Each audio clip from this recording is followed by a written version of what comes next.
Hi everybody, welcome to a true VEDS classic, which is to say that I spent half the day editing a video for today, another Newfoundland tour vlog, and my video editing software was just not cooperating, so now I have to leave for hosting my open mic in about a half hour, and I'm just going to do a quick one-take video because I don't even want to look at my editing software right now. So I'm going to do a record collection video today. It's one that I promised Caleb that I would be doing. We are doing Billy Joel record collection. Look at that. Look at all those records. I don't think I've done a Billy Joel record collection on this channel before, but I'm not going to do it the way I traditionally do these. I'm not just going to go like year by year and album by album that way. I'm going to make this into kind of a little countdown that I didn't have time to put a huge amount of thought into this, but I did at one point, sort of just for fun, sort of make a list of his albums. So he only had 12 albums in terms of studio records in his whole career. He hasn't recorded an album of original like pop music since The River of Dreams in 1993. I do not have The River of Dreams. I have his other 11 studio albums here. Yeah, after that album, he just decided he wasn't going to record music anymore. He decided 12 was enough. This countdown-y thing is not going to include some stuff I have, like this Greatest Hits album, Volume 1 and 2, from the mid-80s, which had 2 new songs on it. And then also I have his Songs in the Attic live LP, which is great, from the Glass Houses tour, but what this is a collection of his earlier songs and material that he didn't feel got produced properly, done in a live setting, and produced and arranged the way he had wanted some of his earlier songs to sound. Now I'm going to get into the countdown proper, and I'm going to start at number 12, I suppose. Again, no fancy graphics because my iMovie is on timeout. But I'm going to start with Cold Spring Harbor, which is starting from the beginning. I'm putting this last not because I don't like the album. There's actually a lot of really good songs on this. I really like Everybody Loves You Now, and She's Got Away is, of course, a classic. But this album was not a hit when it came out. Tomorrow Is Today is, by the way, probably my favorite song on this album. When this album came out, he was on a small label called Family Productions, which didn't really know what they were doing. I think I've told the story of Family Productions in a previous video, but long story short, they actually mastered this album too fast. They played it, they like managed to speed up his vocals and make them, as he described them, a little bit chipmunky, which is crazy. And then in the 80s, Columbia, the record label he signed with later, took the album and slowed it back down to the pace that it was supposed to be at, and I have that copy as well. On the red label that Columbia always had, so that's pretty cool. I've got both versions of the Cold Spring Harbor album. What annoys me is the one in the 80s where they corrected the pitch, they also shortened the arrangements of some of the songs, which maybe tightens them up a little, but I always prefer like faithfulness to the original in that thing. So me being a total dork, what I will do is I will play the old version of the album and then manually slow down my turntable so it's at the right pitch. I'm such a genius.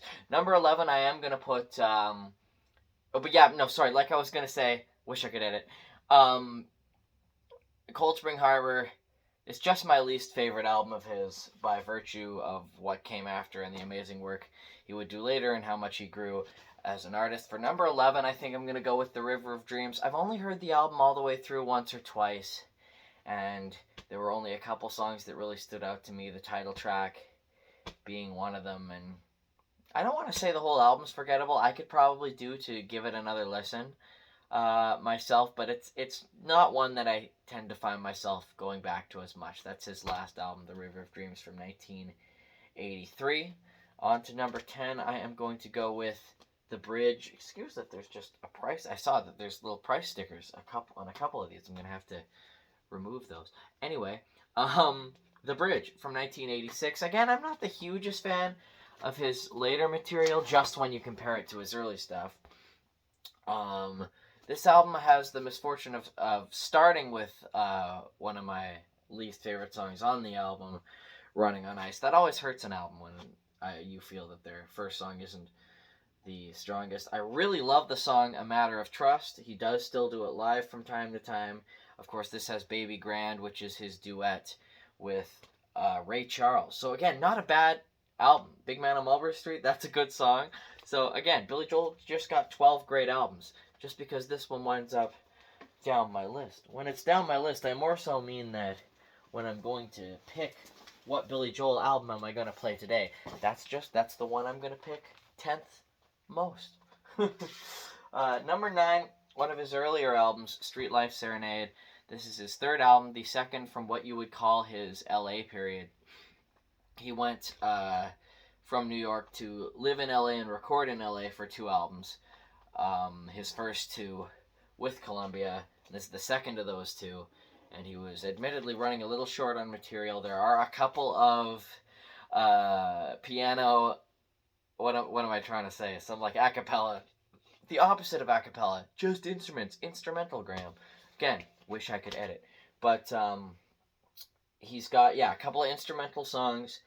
Root Beer Rag is one of them, which is cute. And then The Mexican Connection, which I must say, I've always thought that one sounds like... Look up The Mexican Connection. I've always felt like it has sort of a 70s local access news show ending credits vibe to it. But the big hit on this album was The Entertainer, which I know, Caleb, you put in your top 10, so maybe you would put this album a little higher than number 9. But, good songs on it, just not my personal favorite, and he would admit he was in a bit of a creative lull at the time. For number 8 here, I'm going a little bit later here with Stormfront, his second to last album, 1989. A bit of a resurgence in my eyes with a really great record, which is a shame because he actually fired a bunch of his band members, I believe, right before making this album, I think. I know he certainly wasn't working with his producer Phil Ramone anymore. He got Mick Jones to come in and help him with producing, but there's a lot of hits on this. The Downeaster Alexa did very well, and I always loved he did that one live, and he also did another song on this album, And So It Goes live when I first saw him in Seattle. It's got his huge hit We Didn't Start the Fire, which is not my personal favorite, but a big hit nonetheless. I Go to Extremes. I do bring this one out a lot. Personal favorite from this album for me is the song Leningrad. I've always thought that was a beautiful song. Number 7, actually falling in my bottom half of Billy Joel albums, is Piano Man. Again, that's just because he made so many great albums during his sort of classic late 70s, early 80s period that sometimes albums like this one, which of course has his probably biggest hit of all time, Piano Man. This song is actually quite early in his career. It's his second album right after Cold Spring Harbor, his first one for Columbia, and he was sort of figuring out his stylings at this point. There's actually some country and western influence on this album. He wrote the Ballad of Billy the Kid, which is sort of the theme from an imaginary western movie that he was kind of making up in his head. And then it's got Captain Jack, one of my favorites too. I think, Caleb, that was on your top 10. An excellent choice. Just a great song. And lots of good ones on this. But again, him just kind of figuring out where he is. The album starts with Travel and Prayer, which has so much freaking like banjo and country instrumentation that it's like, it's Billy Joel? Yes, it sure is. Number 6. 6, 5, 4, 3, 2, 1. Yes, I have not lost count. Number 6. An Innocent Man from 1983. I would sort of call it the last album from his huge, massive hit-making spree of albums from 1977 to 83.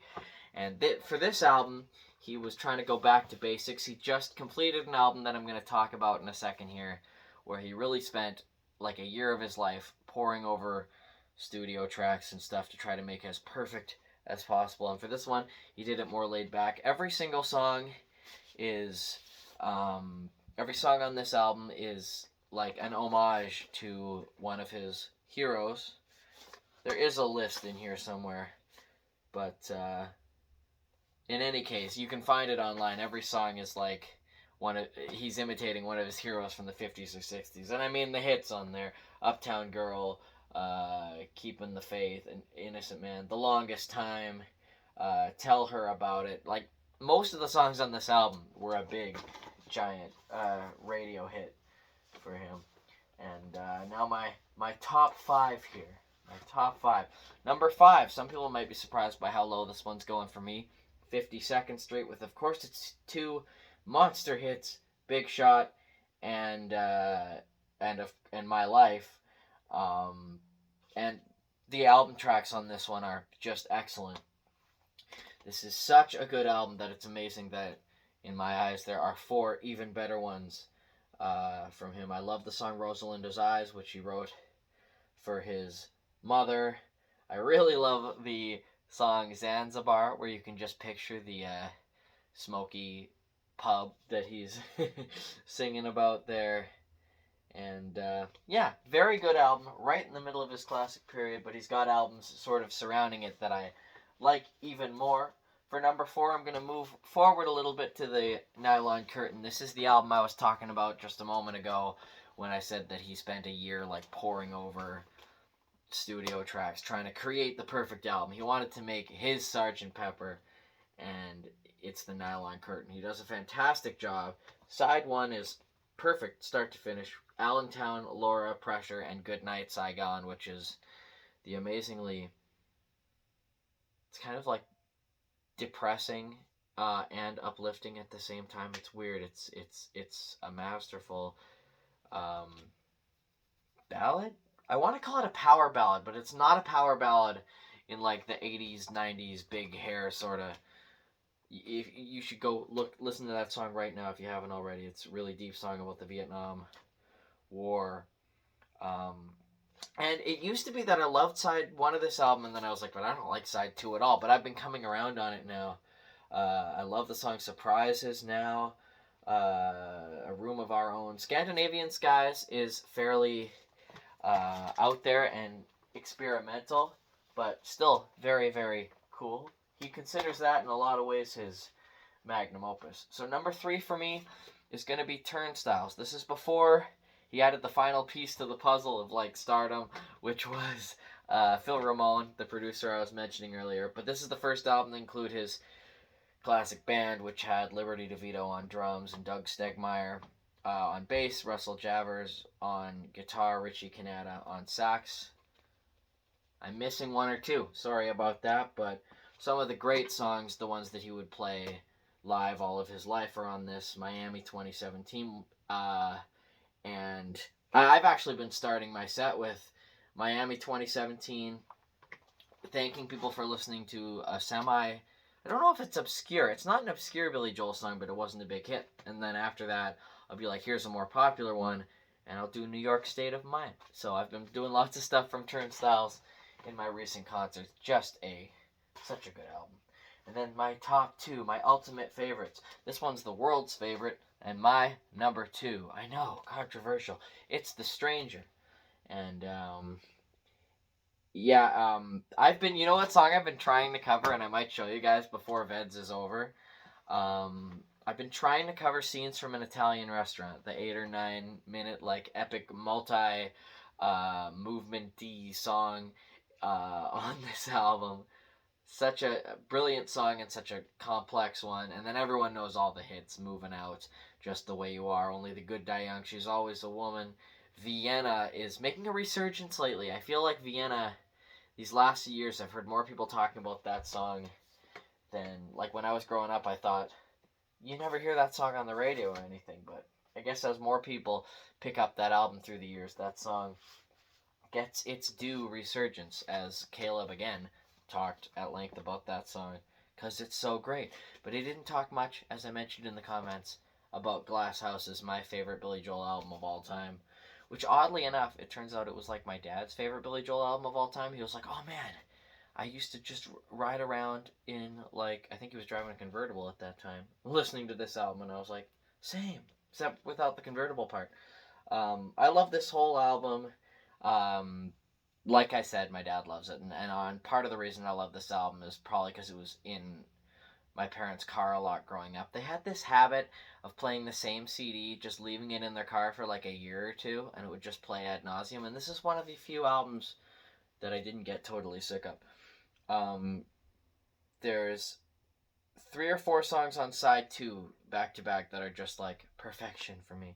So I Don't Want to Be Alone, into Sleeping with the Television On, into C'était Toi is just perfect.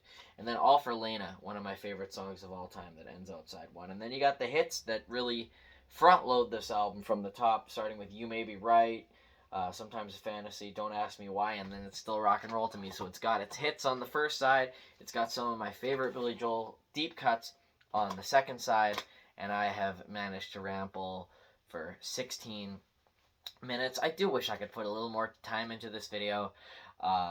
Maybe tighten up some of like what I just did, standing there going, ah. But such is the nature of VEDS that this video has to go up right now before I leave from work, or I will be late. And no VEDSie has been late yet, so the pressure is on. It's really not. If anybody out there misses a day, super not a big deal. But sorry, my videos are always so long. I'm gonna leave you here with my Billy Joel collection. Let me know if you have any differing opinions. If there's anybody who, like, maybe you're offended that I rank Glass Houses so high or Piano Man so low, let me know, and I'll catch y'all again with the Newfoundland video if my video editing software ever decides to begin working again. I'll see you tomorrow and every day for the rest of this month. Thank you.